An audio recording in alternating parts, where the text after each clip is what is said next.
Los cristianos somos llamados al estudio de la Biblia. Es a través de la palabra de Dios que podemos conocerle y crecer. 104.1 Redentor presenta al pastor José Martínez en Bíblica. Hola, soy el pastor José Martínez Villamil y este es tu programa Bíblica, Estudio y Respuestas de la Palabra de Dios, programa que tiene como propósito ayudarte a conocer mejor a Dios a través del estudio de la Biblia, que se transmite semanalmente por aquí por 104.1 Redentor FM desde San Juan, Puerto Rico, y a través de internet para todo el mundo. Te agradecemos tu fiel sintonía de cada semana. Para preguntas o comentarios, recuerda que puedes escribirnos a la dirección electrónica pregunta@biblica.com. Repito, pregunta@biblica.com, Bíblica con 2K, y que también puedes visitar nuestra página con la misma dirección. Nuestra oración a Dios hoy es adaptada del Salmo 25. A ti, Señor, elevo mi alma. Mi Dios, en ti confío. No permitas que sea yo humillado, no dejes que mis enemigos se burlen de mí. Quien en ti pone su esperanza jamás será avergonzado, pero quedarán en vergüenza los que traicionan sin razón. Señor, hazme conocer tus caminos, muéstrame tus sendas, encamíname en tu verdad, enséñame. Tú eres mi Dios y Salvador, en ti pongo mi esperanza todo el día. Acuérdate, Señor, de tu ternura y gran amor, que siempre me has mostrado. Olvida los pecados y transgresiones que cometí en mi juventud. Acuérdate de mí según tu gran amor, porque tú, Señor, eres bueno. Amén. Hoy continuamos con nuestra serie sobre el Evangelio de Mateo, hoy en el estudio número 10. Dicho esto, bienvenidos a Bíblica, un programa de estudio y respuestas de la Palabra de Dios. Estás en sintonía del programa Bíblica, estudio bíblico sistemático y enseñanza de cómo estudiar las Escrituras, con el análisis del doctor José Martínez. Bienvenidos de regreso a Bíblica, estudio y respuestas de la Palabra de Dios. Y antes de entrar en materia, un recordatorio que ya están llegando las solicitudes, y aparentemente más rápido de lo que esperábamos, para el viaje tras los pasos de Pablo, con este servidor y con el pastor Jesús Manuel Torres, del 24 de junio al 4 de julio de este año. Para mayor información, llamen al 751-1310 aquí en Redentor, obviamente en días laborables, e infórmense de lo que va a pasar. Un saludo a todos aquellos hermanos y hermanas que estuvieron en la pasada reunión, una reunión muy interesante, y esto es un viaje que me parece a mí promete mucho. Muy bien, ya en el Evangelio de Mateo hemos considerado varias cosas, algunas ideas generales sobre los evangelios, el tema de los evangelios sinópticos, el tema central de Mateo, que es el reino de Dios, y por supuesto la figura central, Jesús, el Hijo de Dios, que nace luego del ministerio de Juan el Bautista, comienza su propio ministerio Jesús. Luego de bautizado es tentado y comienza su predicación. Comienza su ministerio llamando a los discípulos, los primeros de ellos, haciendo sanidades y enseñando, que es donde nos encontramos en este momento, en el capítulo 5 de Mateo, específicamente Sermón del Monte, y aún más específicamente las bienaventuranzas. Ya vimos la bienaventuranza primera, bienaventurados los pobres. La segunda, bienaventurados los que lloran. Y estamos en la tercera bienaventuranza, bienaventurados los mansos, porque ellos recibirán la tierra por heredad. Aquellos que siguieron el programa de la semana pasada quizás terminaron algo confundidos y quién sabe con un poco de dolor de cabeza. Nuestro estudio de la semana pasada pudo haber dado la impresión de que el estudio de la Biblia es algo extremadamente complicado. Por supuesto que esa no es, ni fue, ni es nuestra intención, pues aunque repetimos ocasionalmente que hay muchos aspectos del estudio de la Biblia que conllevan dificultades, también nos gusta decir que el mensaje central de las Escrituras es tan sencillo como para que un niño lo pueda entender. Ambas cosas son ciertas, porque la naturaleza misma de cómo nos ha llegado la Biblia como revelación escrita de Dios en otro idioma, en otro lugar y en otra época trae sin duda dificultad, especialmente para aquellos que se dedican a traducirla a nuestros idiomas o a nuestro idioma. En el caso del estudio bíblico pasado, la sorpresa de algunos oyentes quizás se podría también deber a todo el tiempo que dedicamos al estudio de una sola palabra. Por supuesto, la palabra manso.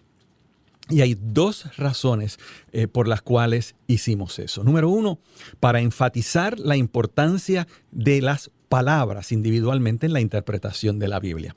Por supuesto, las palabras se interpretan en su contexto, pero partimos en ese análisis del significado de la propia palabra. Y el segundo motivo para dedicar tiempo a esto es compartir con ustedes, con los oyentes, algunas de las herramientas disponibles para participar, más bien para profundizar en casos como este. Porque hay herramientas aún para aquellos que no dominamos las lenguas bíblicas, ni el hebreo, ni el griego. Pero bueno, ¿a qué se debió todo el trabajo dedicado a la palabra manso? Para mí, personalmente, en mi propio estudio, al observar que la traducción de la Biblia, Nueva Versión Internacional, tradujo la palabra manso, como la vemos en la Reina Valera, como humilde. En mi caso, eso fue lo que prendió la bombilla y la necesidad de aclarar. Respetamos mucho la traducción, la Nueva Versión Internacional, es la que yo uso regularmente en mi estudio y en mi predicación, y me sorprendió esta elección. Porque ya habiendo estudiado este pasaje en otras ocasiones, siempre me pareció que el concepto de manso es diferente a lo de humilde, y que cambiar esta palabra por otra le restaba algo al significado que yo entendía que el Señor, a través del Espíritu, quería transmitirnos en este Evangelio de Mateo. Por supuesto, tampoco debe sorprendernos porque es común. Por eso es que existen las diferentes versiones. Es común que unas versiones traduzcan una palabra de una forma u otra. Hay criterios para hacer eso, y también es importante recordar que es bueno comparar las versiones diferentes. Usualmente enriquece nuestro estudio bíblico. Es una buena, fantástica herramienta al estudiar la Biblia. Pero bueno, ¿de qué estamos hablando? Estamos hablando de la palabra manso, tal y como lee en la Reina Valera, o humilde, como en la Nueva Versión Internacional. Que no lo dijimos la semana pasada. La palabra en cuestión, en el original, en griego, es praís. Praís, así es como se debe pronunciar, praís. Y puede traducirse, como ya dijimos también, como afable, amable, humilde, suave, etc. La palabra griega, que así traducida en los evangelios, solo se usa en 3 lugares específicamente en el Evangelio de Mateo. Y eso ya de por sí debe darnos alguna clave que esta palabra quizás pueda tener un significado especial o particular en este Evangelio. La otra peculiaridad de esta palabra en Mateo es que siempre que se usa se refiere a Jesús. Y eso es otra clave que no debemos olvidar, debemos mantener en nuestra mente. Pero entonces, ¿cómo debemos traducir esta palabra? ¿La traducimos manso o la traducimos humilde? En este caso, me pareció, como ya dije, la extraña la decisión de los traductores en la Nueva Versión Internacional de que praís fuera humilde y no manso. Ya comenté que en mi estudio previo siempre sentía, veía y pensaba que la mejor forma o que el sentido de este verso era diferente a promover la humildad, que por supuesto es importante y es hecho en otras partes de la Escritura. Y particularmente cuando en Mateo 11:29 esa misma palabra se traduce apacible en la Nueva Versión Internacional, no humilde. Y se hace así porque al lado de esa palabra está la palabra humilde. Así que no podrían decir humilde y humilde de corazón, así que traducen apacible, que es otra forma de traducir praís, y humilde de corazón. Muy bien, así que estoy en mi estudio con esta disyuntiva. ¿Qué hago? ¿Qué entiendo? Pues decidí, bueno, vamos a coger la escafandra, los tanques de buceo y a profundizar un poco en este estudio y en esa palabra. Y lo que hicimos en el programa anterior específicamente fue explicar cómo se realiza un estudio de palabra. Esa frase estudio de palabra es muy importante. ¿Cómo se realiza un estudio de palabra en el proceso de interpretación bíblica? Siempre decimos que el propósito de este programa no es solo compartir lo que aprendemos de la Escritura y hacerlo de una manera expositiva, sino también poco a poco, con la ayuda del Señor, ir dando herramientas a los oyentes y a las oyentes sobre cómo uno puede estudiar la Biblia cuando está solo, cómo enfrentar dudas cuando uno está haciendo su lectura regular de las Escrituras.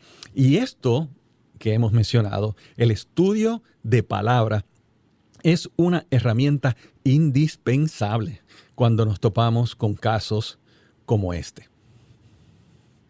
En el programa anterior explicamos que cuando realizamos un estudio de palabra, buscamos su definición en el idioma original. En este caso es el griego.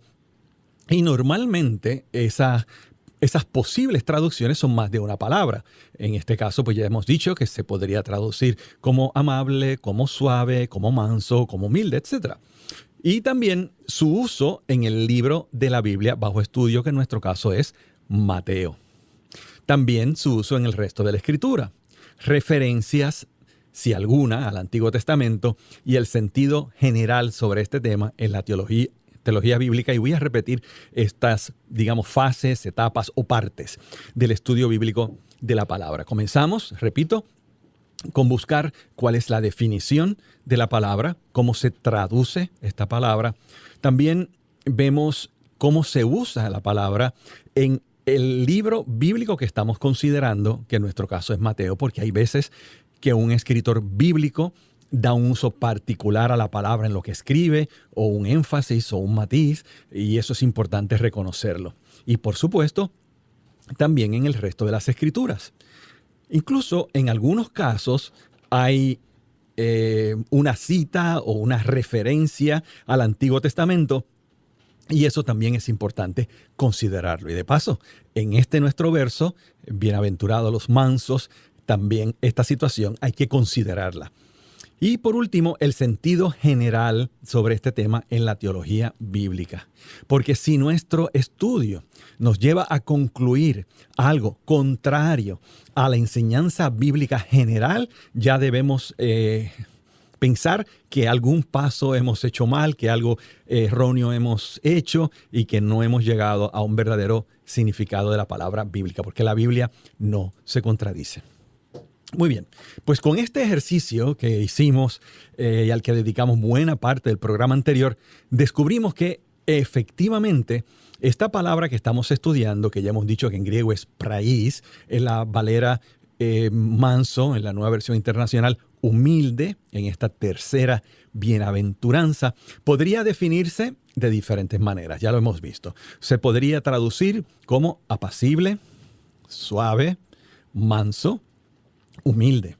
Pero cuando consideramos el uso que se le da a esta palabra, y esta es una parte muy importante del estudio, cuando consideramos el uso que de esta palabra se da en el resto del Evangelio de Mateo, donde aparece 3 veces y donde aparece de esta forma solamente en Mateo, observamos que manso parecía o parecería representar mejor el sentido del verso.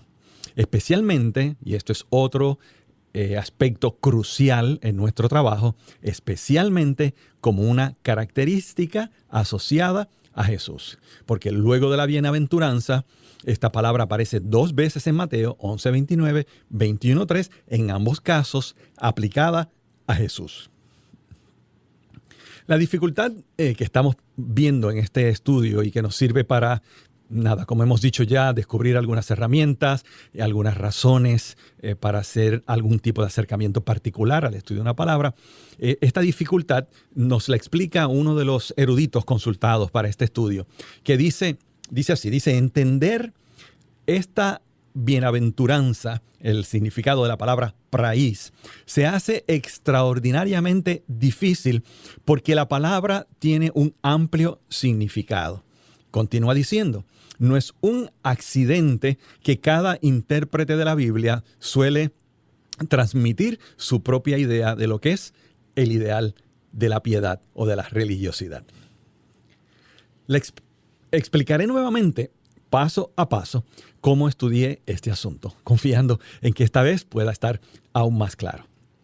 Repetimos que lo primero que hacemos es ver cómo se usa la palabra en otros lugares de la Biblia. Por supuesto, luego de haber consultado las posibles traducciones o significados de esa palabra. Pero luego entonces lo que hacemos siguiente es ver cómo se usa la palabra en otros lugares de la Biblia y, como ya hemos dicho y repetimos, primero en Mateo, que es el libro que estamos estudiando, luego en otras partes de la Biblia, pero especialmente en el Nuevo Testamento.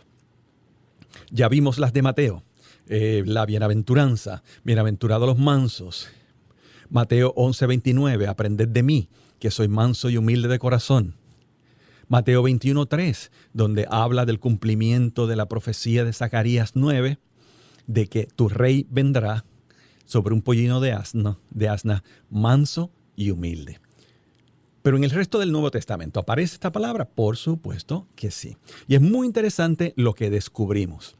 Santiago 1:21 dice, por esto, despojémonos de toda inmundicia y de la maldad que tanto abunda, para que puedan recibir con humildad, traduce la Nueva Versión Internacional, la palabra sembrada en ustedes. La Reina Valera traduce con mansedumbre. En Santiago capítulo 3 y verso 13 aparece nuevamente esta palabra y es traducida otra vez como humildad. Dice, ¿quién es sabio y entendido entre ustedes? Que lo demuestre con su buena conducta mediante obras hechas con la humildad o con la mansedumbre que le da su sabiduría. Gálatas 6:1. Hermanos, si alguno es sorprendido en pecado, ustedes que son espirituales deben restaurarlo con una actitud humilde o mansa. Y Primera de Pedro 3:15 y 16. Honren en su corazón a Cristo como Señor. Estén siempre preparados para responder a todo el que les pida razón de la esperanza que hay en ustedes, pero háganlo con gentileza o mansedumbre y respeto. Estos son los usos de esta palabra en otras partes del Nuevo Testamento. Y a través de ese ejercicio, cuando estamos buscando la palabra y cómo se usa en la Biblia, descubrimos que las palabras humildad y la palabra mansedumbre suelen aparecer juntas.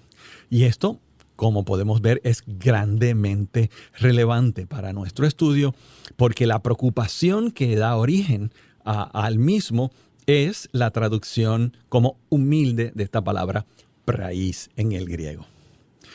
Si en varias partes del Nuevo Testamento la palabra que estamos estudiando aparece junto con la otra palabra que se traduce como humildad, todo esto nos sugiere que no son sinónimos. Las palabras a veces comparten raíz o comparten matices en términos de conducta, de expresión, y quizás ese es el caso. Pero el que aparezcan juntas la palabra para manso y la palabra para humilde nos hace pensar que no son sinónimos y que quizás la mejor traducción para nuestra bienaventuranza bajo estudio, la tercera, bienaventurados los mansos, debería traducirse a sí mismo. Bienaventurados los mansos, porque ellos recibirán la tierra como heredad. ¿A qué nos referimos cuando decimos que aparecen en el mismo verso las dos palabras para manso y para humildad? Pues, por ejemplo, Mateo 11:29. Que ya vimos, dice, carguen con mi yugo y aprendan de mí, pues yo soy apacible y humilde de corazón, o manso y humilde de corazón, lo que nos hace pensar que no son sinónimos. En Efesios 4:2 ocurre exactamente lo mismo. Siempre humildes y amables, o siempre mansos y amables, pacientes, tolerantes unos con otros en amor, etc. Y por último, en Colosenses capítulo 3 y verso 12. Revístanse de afecto entrañable y de bondad, humildad o mansedumbre, amabilidad y paciencia. Y de bondad, humildad y mansedumbre y paciencia. Así es como debe ser traducido. Todo esto, repetimos, nos debe hacer pensar que esta palabra que estamos estudiando, en griego, praís, que se traduce como mansedumbre en la Reina Valera, probablemente deba traducirse de esa misma forma. Y que, contrario a como lo presenta la Nueva Versión Internacional, es correcto traducir manso y no humilde. Todo esto es tremendamente importante. Algunas personas quizás piensan que estamos, como dicen, rizando el rizo, pero el sentido, como espero poder demostrar en la segunda parte del programa, del texto y el hecho de que es mansedumbre, la cualidad que se está promoviendo aquí, es vital como rasgo del carácter cristiano, como meta para el cristiano vivir, de acuerdo a cómo vivió nuestro Maestro Jesús. Pero sobre eso, un poco más después de esta pausa musical. No te retires, que regresamos en breve. Esto es Bíblica. Sigue en sintonía del programa radial que te brinda herramientas para estudiar y comprender las Escrituras. Bienvenidos de regreso a Bíblica, estudio y respuestas de la Palabra de Dios. Estamos estudiando las bienaventuranzas, estamos en la tercera bienaventuranza y hemos aprovechado el confrontarnos con una decisión sobre cómo se debe traducir la palabra manso para explicar cómo cuando uno está estudiando la Biblia hace lo que se llama un estudio de palabra. Y aunque a algunos les puede parecer un poco técnico y complicado, en realidad no lo es y muchas veces, como ya hemos dicho, es importante. Esta palabra, como hemos dicho, nos ha dado la oportunidad para enfatizar o explicar cómo uno puede profundizar cuando se topa con una situación donde uno no está seguro de cómo una palabra particular puede traducirse o debe traducirse. Ya lo hemos dicho, el trabajo a veces es mucho, pero muchas veces, como es este caso, me parece a mí que somos recompensados con una comprensión más clara de las Escrituras. Y espero poder demostrar eso en lo que resta de programa. Ya hemos visto que una vez tenemos posibles formas en que la palabra se debe traducir, posibles significados, que eso ya lo vimos. Entonces, vemos cómo se usa en otros lugares de la Biblia, pero comenzando por el libro de la Biblia en el que aparece la palabra. En nuestro caso, Mateo, luego en otras partes de la Biblia y también, eventualmente, si hay alguna referencia al Antiguo Testamento, lo hacemos también. Y eso es lo que hemos hecho. Ahora, el paso siguiente es estudiar en los diccionarios bíblicos y de griego, los llamados lexicon, también como en algunas fuentes ya más eruditas sobre el significado del griego. No hay que saber griego para echar un vistazo a estas fuentes.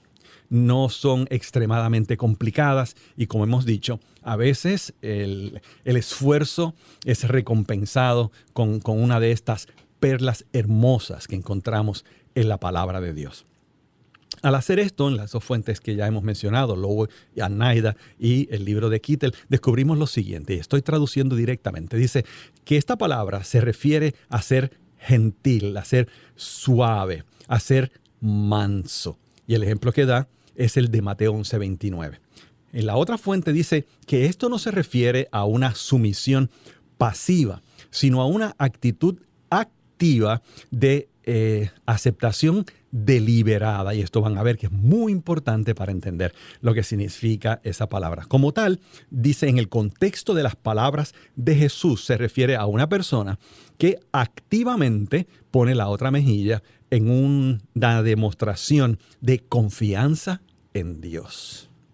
Algunos buenos comentarios bíblicos también nos ayudan porque entran en estas consideraciones del griego. Por ejemplo, una de las que yo he consultado se llama el New Bible Commentary, esto está en inglés, se refiere de esta manera a manso. Dice que son aquellos que están en lo más bajo de la escala social, que enfrentan su situación calmadamente porque saben que ellos están bajo la soberana mano de Dios.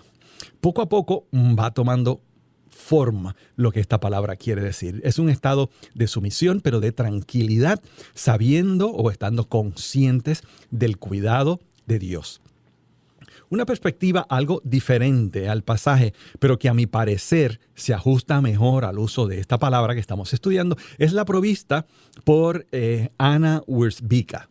Esta señora es polaca. En su libro ¿Qué quiso decir Jesús?, explicando el Sermón del Monte y las parábolas, nos da una perspectiva interesante.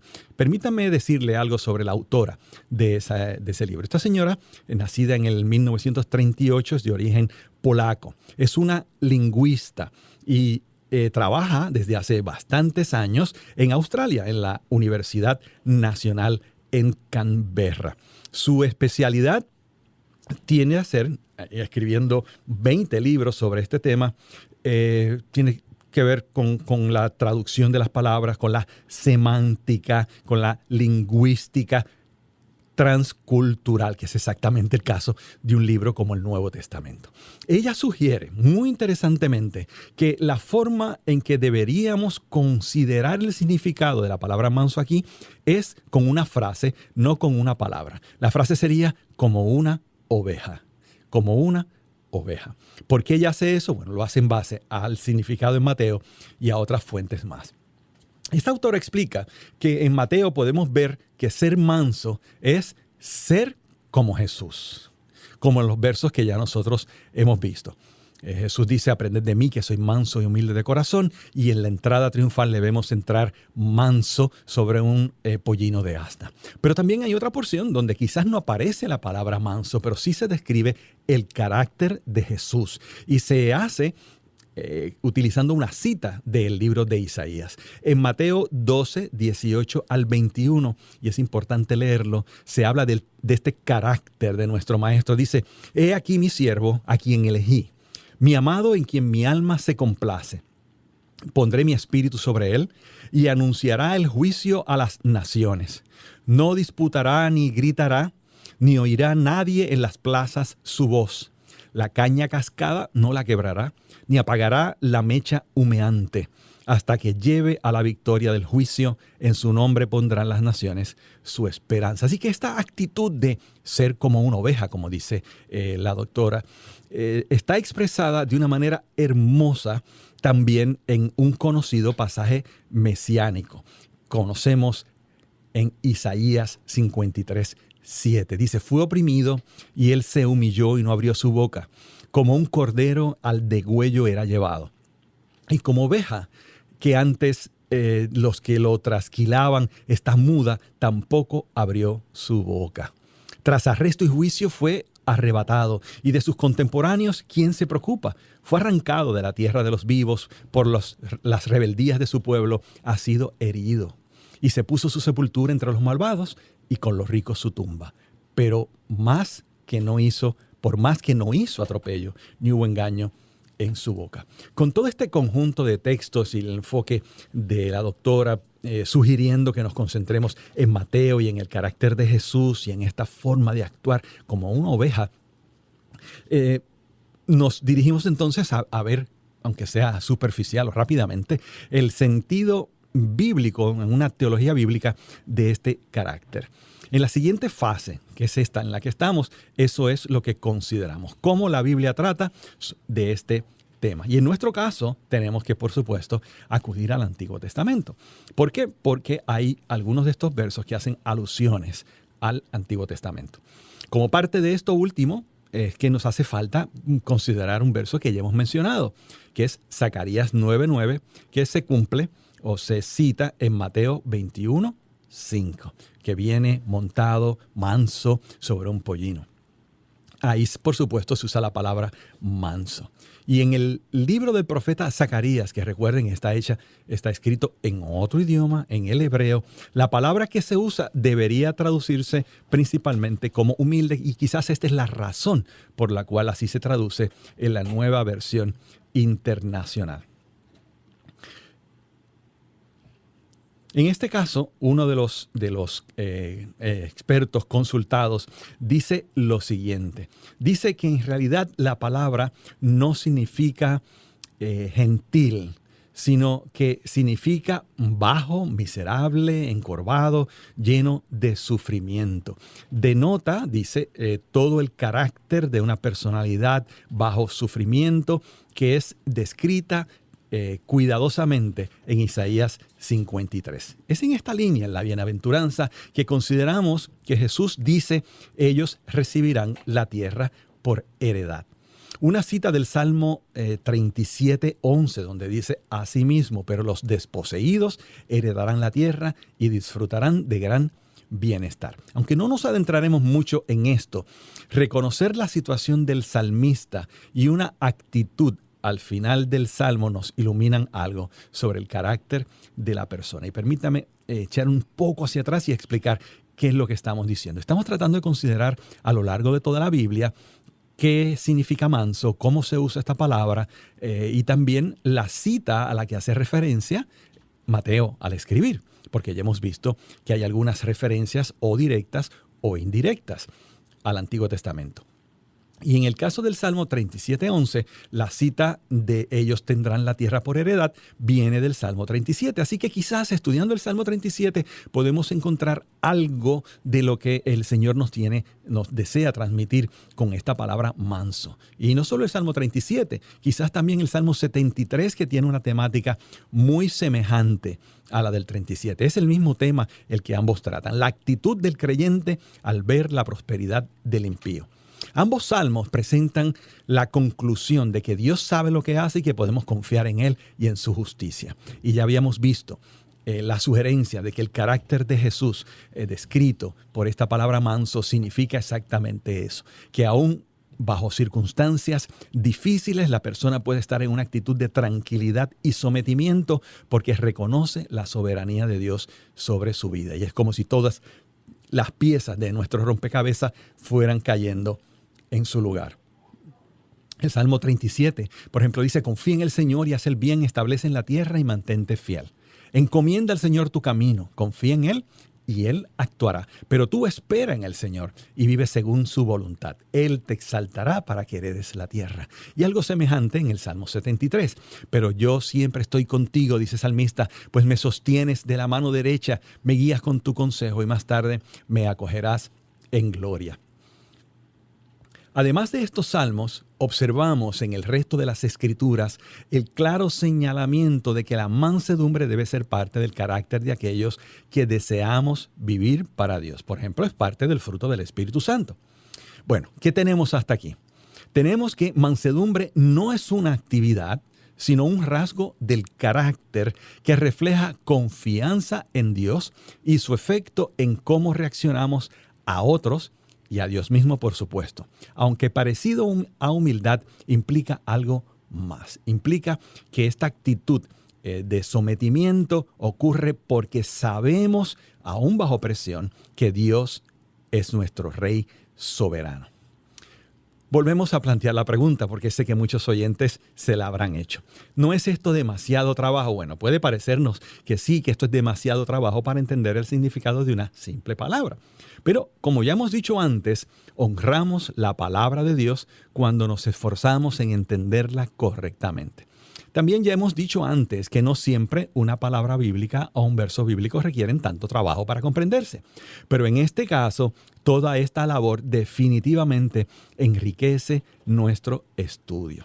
De manera que, nuevamente, resumiendo, la palabra manso representa una relación de confianza absoluta en Dios y en su justicia que nos hace dóciles en nuestra relación con Él, con los semejantes y con nosotros mismos. Es ser como nuestro Maestro Jesús, hallando en el proceso descanso para nuestras almas, como dice Mateo 11:29. Así que espero yo que estén convencidos, como yo lo estoy, que es más que humilde de lo que se habla aquí y que la mansedumbre es una característica hermosa expresada por nuestro Maestro, el Señor Jesús, y que nosotros debemos tener en nuestra propia vida. Pero aún no hemos terminado con esta bienaventuranza. La bienaventuranza dice: bienaventurados los mansos, porque ellos heredarán la tierra. Bien, no nos hemos olvidado de esta segunda parte, que es más fácil de entender, aunque siempre tiene una pequeña sorpresa para nosotros. Aquí vemos cómo de una forma muy directa se afirma que la bienaventuranza es una que se da principalmente en el plano escatológico, en el final de los tiempos. Y eso ya lo habíamos comentado para todas las parábolas. Ahora bien, la esperanza del regreso de Cristo dentro de este plan de Dios es una de las características de la fe cristiana. Una vez Jesús ascendió a los cielos, los ángeles afirmaron, como ya Jesús mismo había dicho, que regresaría. Jesús había hablado de su regreso, luego los apóstoles repetidamente hablan de esa segunda venida del Señor. Incluso en la celebración de la Santa Cena decimos que comemos del pan y que bebemos de la copa hasta que Él venga. Los seguidores de Jesús, hoy en día podemos decir como nuestros hermanos del primer siglo, Marán Ata, ven Señor, o como Juan al final de Apocalipsis, ven Señor Jesús. Pero ¿qué significa esto para nosotros, esta segunda venida del Hijo de Dios? ¿Qué relación, si alguna, tiene con nuestra bienaventuranza? Los cristianos evangélicos solemos enfatizar o enseñar que la esperanza del cristiano es ir al cielo. Dicho de otra manera, enseñamos o damos a entender que cuando todos los eventos futuros terminen, los juicios de Dios ocurran y el plan de Dios culmine, pasaremos el resto de la eternidad en el cielo con Dios.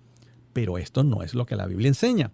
Y esto no es lo que esta bienaventuranza nos recuerda. Por supuesto, el creyente que muere en Cristo, valga la redundancia, en este tiempo va a la presencia del Señor, allá al cielo, como lo menciona la Escritura. Pero quede al final de los tiempos, que cuando todo sea consumado. ¿Por qué es que entonces comúnmente hablamos de la esperanza futura del cristiano como una permanente existencia en el cielo? ¿Por qué esta confusión? Yo creo que la razón se debe a que las descripciones de la existencia futura la derivamos del contenido del libro de Apocalipsis. Como es de todos conocidos, en este hermoso libro de Apocalipsis o Revelación se nos presentan varias escenas desarrolladas frente al trono de Dios, o sea, en el cielo. Lo que a veces se nos olvida es que dichas descripciones no hablan del final del plan de Dios, sino lo que sucede cuando esa parte final de Dios, la ejecución de sus juicios, la resurrección de los muertos, el diablo destruido, etc. Todo esto ocurre antes del final. Y el final, como lo dice la Biblia, son los nuevos cielos y la nueva tierra. Apocalipsis 21:1 dice, vi un cielo nuevo y una tierra nueva, porque el primer cielo y la primera tierra pasaron y el mar ya no existía más. Lo que las Escrituras presentan entonces como la última fase del plan de Dios es una eternidad en cielos nuevos y tierra nueva, donde esta nueva humanidad, la iglesia, los creyentes de la que habla Efesios, vive, disfruta y administra lo que podríamos llamar una nueva creación o quizás mejor una recreación.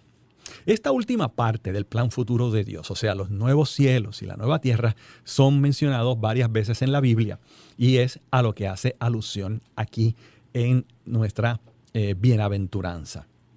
Cuando todos los demás eventos que para nosotros son aún futuros, gran tribulación, segunda venida, juicio del gran trono blanco, resurrección de los muertos, milenio, etc., cuando todo eso haya concluido, esa nueva tierra, dice Jesús, es la que heredarán los mansos.